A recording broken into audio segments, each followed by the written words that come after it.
Bienvenue à notre échange d'idées. Aujourd'hui, on va s'intéresser de près au secteur immobilier marocain. C'est un vrai poids lourd de l'économie nationale, hein. On parle de 7% du PIB, plus d'un million d'emplois. C'est énorme. Mais voilà, ce pilier semble traverser une zone de forte secousse. Les chiffres publiés récemment par Banque Al Maghrib et l'ANCFCC pour le premier trimestre 2025, eh bien, ils indiquent une chute assez spectaculaire. Le dissident, effectivement, les indicateurs sont, disons, contrastés. Ça appelle une analyse fine, on ne peut pas juste se fier aux gros titres.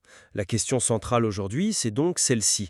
Est-ce que ces chiffres, qui sont quand même alarmants, et les cris d'alerte de beaucoup de professionnels, est-ce que ça signifie que le secteur immobilier marocain est entré dans une crise profonde, peut-être même inédite par son ampleur? Ou alors, est-ce qu'on assiste à des turbulences, oui, sérieuses, mais plus conjoncturelles, avec des causes multiples? Bon, pour ma part, je vais soutenir que nous faisons face à une crise caractérisée par des blocages structurels bien réels et potentiellement sans précédent récent. Le dissident. Et de mon côté, je défendrais une lecture un peu plus nuancée. Je pense que se focaliser uniquement sur certains chiffres bruts, même s'ils sont frappants, ça risque de masquer une réalité qui est bien plus complexe. Le marché montre aussi des signes, comment dire, de résistance et même un certain dynamisme sous-jacent qui serait un peu hasardeux d'ignorer.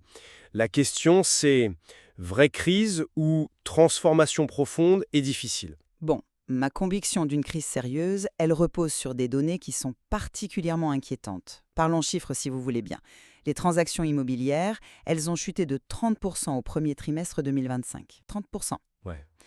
par rapport au trimestre précédent. C'est une baisse vertigineuse en seulement 3 mois. Et sur un an, la baisse est de 15%. Ce ne sont pas des fluctuations marginales. Cette dégringolade, elle touche toutes les catégories. Le résidentiel, le cœur du marché, baisse de près de 30% sur le trimestre.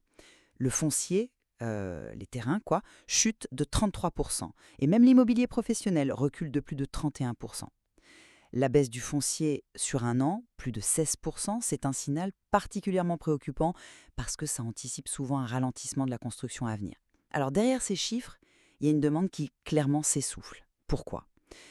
D'abord, le coût total pour acquérir un bien est devenu exorbitant pour beaucoup. Quand on ajoute les taxes, les droits d'enregistrement, les frais de notaire et tout ça, on peut facilement attendre près de 20% du prix de vente initial. C'est énorme. Ensuite, l'accès au crédit immobilier, ça reste un parcours du combattant. Sa croissance a été quasi nulle en 2024, hein, à peine 1,2%.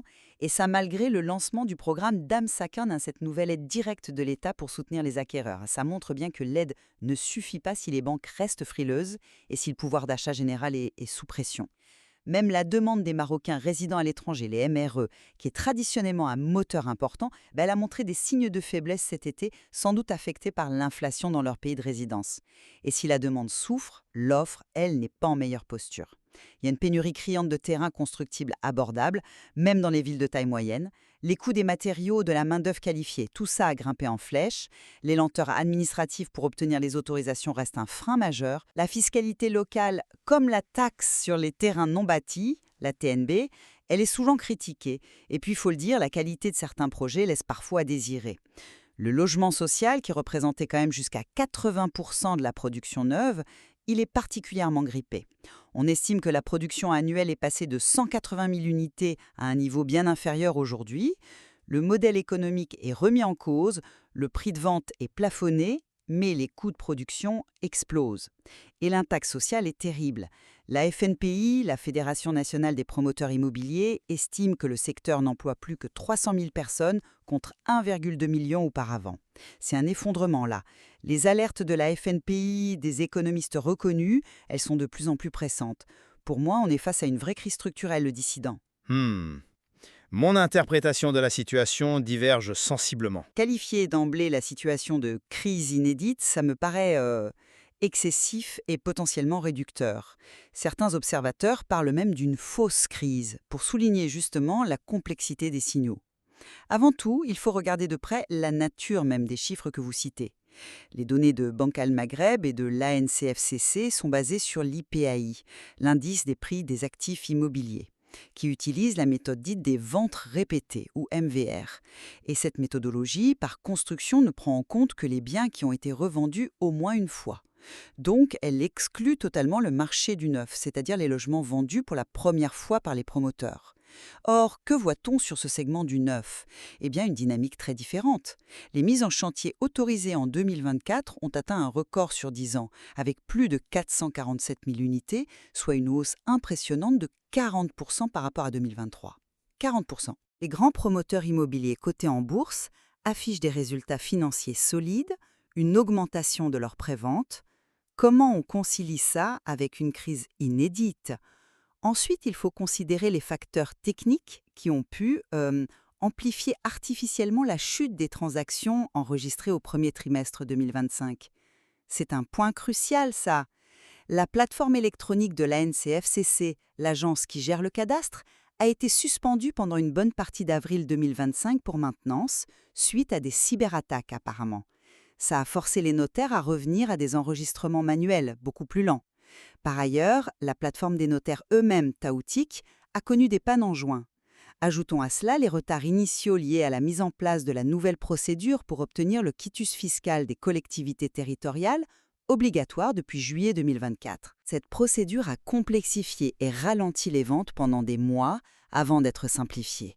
Tous ces éléments ont très probablement créé un embouteillage administratif et décalé l'enregistrement officiel de nombreuses transactions du T1 vers les trimestres suivants. Donc il est trop tôt pour tirer des conclusions définitives sur la base de ce seul trimestre. Attendons les chiffres consolidés sur l'année. D'ailleurs, un élément sème le trouble dans le scénario de crise russe, la relative stabilité des prix. Malgré cette chute brutale des volumes de transactions enregistrées, l'indice global des prix immobiliers stagne sur un an, plus 0,0%, et ne recule que très légèrement sur le trimestre, moins 1,8%. Dans une crise immobilière classique, on s'attendrait à ce que les prix chutent lourdement en même temps que les volumes non. Cette résistance des prix suggère autre chose. Peut-être que les promoteurs absorbent une partie de la hausse des coûts en réduisant leurs marges ou que la valeur fondamentale des biens est soutenue par des éléments structurels forts. Parce que la demande structurelle, elle est bien là. N'oublions pas le déficit de logement estimé à environ 400 000 unités. L'attachement culturel des Marocains à la propriété est très fort et le taux de propriété autour de 57% a encore une marge de progression significative par rapport à d'autres pays. Le succès du programme DAM chaque année en est une preuve éclatante. Plus de 167 000 demandes déposées en quelques mois et déjà 54 000 bénéficiaires effectifs en juillet 2025. Ça montre un désir d'achat massif. Enfin, il y a des signes de dynamisme qu'il ne faut pas occulter. Des estimations de croissance sectorielle positives, plus 4,2% selon Kila Marocaïma, une consommation de ciment en hausse de plus de 10%, signe d'activité sur les chantiers, des recettes records pour l'ANCFCC en 2024, un marché locatif qui se porte bien avec des rendements attractifs, 6-8%, une digitalisation croissante du secteur, une diversification vers la logistique ou l'immobilier touristique et bien sûr les perspectives offertes par les grands événements à venir, la Cannes 2025 et surtout la Coupe du Monde 2030, avec les investissements colossaux en infrastructures qu'elle génère. Il n'y a pas, à mon sens, de signes évidents d'une bulle immobilière généralisée sur le point d'éclater. Je comprends votre prudence méthodologique, oui, mais peut-on vraiment relativiser une chute de 30% des transactions en un seul trimestre, même en tenant compte des biais possibles ? Ce chiffre de moins 15% sur un an n'est pas non plus anodin. Ces données, publiées par les institutions officielles, Banque El Maghrib et l'ANCFCC, couvrent tout de même le cœur du marché. Le résidentiel pèse 73% des transactions suivies par l'indice. Et le fait que toutes les catégories soient touchées, y compris le foncier avec moins 16,4% sur un an, ça renforce l'idée d'un malaise profond et généralisé, pas seulement d'un problème d'enregistrement ponctuel. Comment expliquer cette baisse annuelle si ce ne sont que des retards techniques de quelques semaines ou mois?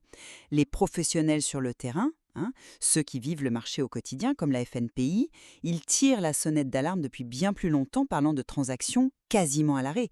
Il me semble difficile de balayer ça d'un revers de main en invoquant uniquement la méthodologie MVR ou les pannes de serveurs. Le dissident. Oui, vous soulevez un point pertinent sur la baisse annuelle qui lisse en partie les incidents ponctuels, c'est vrai. Cependant, la méthode MVR reste une limite intrinsèque majeure pour évaluer l'ensemble du marché, surtout quand le neuf semble si dynamique. Ces fameuses mises en chantier records de plus 40% en 2024 ne peuvent pas être ignorées quand même. De plus, la note méthodologique de l'IPAI elle-même indique que les données sont arrêtées 35 jours après la fin du trimestre, ce qui signifie que des révisions peuvent survenir plus tard avec l'intégration des données d'enregistrement tardives. Les perturbations techniques sur les plateformes ANCFC et Tautic en avril et juin 2025, ainsi que les délais liés au quitus fiscal pendant plusieurs mois, ce sont des faits documentés qui ont nécessairement créé un goulet d'étranglement affectant les chiffres du T1 et probablement ceux du T2 qui suivront. Mais surtout, revenons à ce paradoxe fondamental. Comment une crise aussi brutale sur les volumes peut-elle coexister avec une stagnation quasi parfaite des prix sur un an, plus 0,0%, et une baisse très limitée sur le trimestre, moins 1,8%. Dans un scénario de crise classique, la pression vendeuse devrait entraîner une correction des prix bien plus marquée. Cette décorrélation volume-prix est troublante et suggère que l'histoire est plus complexe qu'une simple crise d'effondrement. Il faut vraiment attendre des données sur une période plus longue et, idéalement, des indicateurs complémentaires pour confirmer une tendance baissière structurelle. Admettons la complexité de l'interprétation des chiffres, mais concentrons-nous sur la demande parce que c'est là que le bas blesse de manière évidente. Vous parlez de demande latente, oui, mais ce qui compte pour le marché, c'est la demande solvable. Or, celle-ci est clairement en difficulté. Le coût total d'acquisition avec ces fameux 20% de frais annexes met la propriété hors de portée de nombreuses familles. Et la stagnation du crédit immobilier à plus 1,2% en 2024, malgré Dharmsakan, c'est un indicateur très fort. La Banque centrale elle-même note que cette aide n'a pas suffi à enclencher un redressement significatif du crédit à l'habitat. Si l'argent ne circule pas, si les banques ne prêtent pas davantage malgré l'aide de l'État, comment voulez-vous que le marché redémarre? L'aide peut susciter l'envie, certes, mais elle ne crée pas la capacité d'emprunt ni n'allège les conditions d'octroi. Quant à la demande MRE, même si certains postulent à Dharmsakan, les remontées du terrain indiquent un été moins dynamique que prévu pour les transactions. Ce moteur essentiel montre des signes de fatigue, le dissident. Mon approche est différente. Justement, l'engouement massif pour Dobensakanes en 67 000 demandes, c'est énorme en si peu de temps, prouve à mon sens que le désir d'acquérir un logement est plus fort que jamais. Que près d'un quart, 23% de ces demandes viennent des MRE, montre aussi que ce potentiel existe toujours, même s'il est peut-être freiné conjoncturellement. Le problème n'est donc pas un désintérêt des Marocains pour la pierre, qui reste une valeur refuge et un objectif de vie majeur. Le blocage se situe ailleurs, dans l'inadéquation entre l'offre disponible en termes de prix, de qualité, de localisation et cette demande existante, et surtout dans les freins structurels que vous avez évoqués, le coût global de la transaction, l'accès au financement bancaire, la disponibilité de biens abordables. La demande est là, elle est puissante, mais elle est contrainte, bridée. D'ailleurs, si l'on regarde de plus près le chiffre de l'IPAI, on observe une certaine résilience des prix et même des transactions dans les grandes villes comme Rabat et Casablanca qui continuent d'attirer. Le défi n'est pas de créer la demande, mais de la libérer en levant ces obstacles. Et comment la libérer si l'offre elle-même est en souffrance? Peut-on parler de simple reconfiguration face à ce qui ressemble à une paralysie? La pénurie de terrains constructibles abordables est une réalité qui s'aggrave et touche désormais même les villes moyennes. Les coûts de production, matériaux, main-d'œuvre ont explosé, ce qui étrangle les marges des promoteurs, en particulier sur le logement social où le prix de vente est fixe. Les délais administratifs pour obtenir les permis de construire et les permis d'habiter restent excessivement longs, parfois plus d'1 an pour certains projets. La fiscalité locale, comme la TNB, n'incite pas à développer rapidement les terrains acquis. Le résultat concret, c'est cette chute de la production, notamment sociale, et cet effondrement de l'emploi sectoriel rapporté par la FNPI, passé de 1,2 million à 300 000 emplois, si ces chiffres sont exacts. C'est un drame économique et social. Ce n'est pas une adaptation, c'est un secteur qui suffoque. Le dissident. Je ne partage pas cette vision d'une paralysie généralisée. Comment expliquer alors le record absolu des mises en chantier autorisées en 2024? Ça montre bien qu'il y a une volonté et une capacité à lancer de nouveaux projets. Les grands groupes immobiliers structurés, notamment ceux qui sont cotés, semblent s'adapter. Leurs résultats financiers sont corrects, ils communiquent sur une reprise de leur production. Ils s'ajustent aussi au nouveau dispositif d'Aram Sakaneh, qui change la donne en aidant directement l'acheteur plutôt que le promoteur via des incitations fiscales comme avant. Il ne faut pas non plus sous-estimer l'activité intense, bien que difficile à quantifier globalement, liée aux immenses chantiers d'infrastructures en cours pour la Cannes 2025 et la Coupe du Monde 2030. Ces projets génèrent des besoins importants en logement pour les travailleurs, en bureaux, en entrepôts logistiques. Le vrai problème, et sur ce point je vous rejoins, c'est l'absence criante d'une donnée fiable et centralisée sur les livraisons effectives de logements, c'est-à-dire le nombre de permis d'habiter délivrés. C'est cet indicateur final qui nous dirait si les mises en chantier se traduisent réellement par des logements disponibles sur le marché. Aujourd'hui, personne ne semble capable de fournir ce chiffre précis, ce qui alimente toutes les spéculations et la confusion ambiante. Cette stagnation des prix face à une chute aussi violente des volumes enregistrés reste pour moi une anomalie profonde et préoccupante. Si ce n'est pas une crise, qu'est-ce que c'est? Est-ce vraiment un signe de résilience ou plutôt une distorsion dangereuse? Peut-être une rigidité à la baisse qui empêche le marché de s'ajuster naturellement, maintenant des prix artificiellement élevés qui excluent une partie de la demande et pèsent sur l'accessibilité au logement. Ou est-ce le signe d'une bulle latente sur certains segments spécifiques, même si elle n'est pas généralisée? Dans tous les cas, cette déconnexion entre les volumes et les prix n'inspire pas confiance quant à la santé réelle du marché. Le dissident, je pense plutôt pour l'interprétation de la solidité des fondamentaux. Si les prix résistent malgré le choc sur les volumes, dont on a vu qu'ils étaient peut-être sous-estimés, c'est probablement parce que la demande structurelle liée au déficit de logement et l'attrait pour l'investissement immobilier restent très forts. Les promoteurs semblent aussi, comme le suggèrent certains professionnels, accepter de rogner sur leurs marges pour maintenir l'activité plutôt que de brader leur stock, ce qui témoigne d'une certaine confiance dans la valeur à terme. Surtout, il faut se garder de comparaisons hâtives avec des crises comme celle des subprimes. Les conditions d'octroi de crédit au Maroc sont restées globalement plus prudentes, avec des exigences d'apport personnel souvent non négligeables et une analyse de la solvabilité des emprunteurs qui, bien qu'imparfaite, a évité les dérives observées ailleurs. Il n'y a pas de signe manifeste d'une bulle spéculative généralisée, alimentée par un crédit facile et irresponsable. Bien sûr, certains micro-marchés, comme le très haut standing dans certains quartiers ou la location touristique de luxe, peuvent connaître des tensions ou des excès, mais ça ne semble pas représentatif de l'ensemble du marché immobilier marocain. En ce qui concerne les perspectives, l'espoir généré par la Coupe du Monde 2030 semble encore bien lointain et son impact sur le segment spécifique du logement résidentiel reste incertain. Et les infrastructures, stades, transports, avancent, c'est vrai. Mais comme le souligne l'économiste, le développement d'une offre de logements adaptée aux besoins liés à l'événement, on pense à des studios, des petits appartements de qualité pour l'accueil touristique ou locatif, eh bien ça tarde à se matérialiser à grande échelle. Plus fondamentalement, le secteur a besoin de réformes structurelles profondes et urgentes. Il faut s'attaquer au blocage sur le foncier, simplifier drastiquement les procédures administratives, repenser la fiscalité immobilière. Compter uniquement sur l'effet d'entraînement, aussi réel soit-il, de catalyseurs externes comme les événements sportifs, sans traiter les maux profonds du secteur, ça risque de ne pas suffire à assurer une reprise saine et durable. Le dissident. Tout en reconnaissant la nécessité de réformes, je pense qu'il ne faut pas sous-estimer la puissance de ces catalyseurs. La Cannes 2025 et surtout la perspective de la Coupe du Monde 2030 créent une dynamique extrêmement positive. Elle mobilise des investissements publics et privés sans précédent dans les infrastructures de transport, les aéroports, les équipements urbains.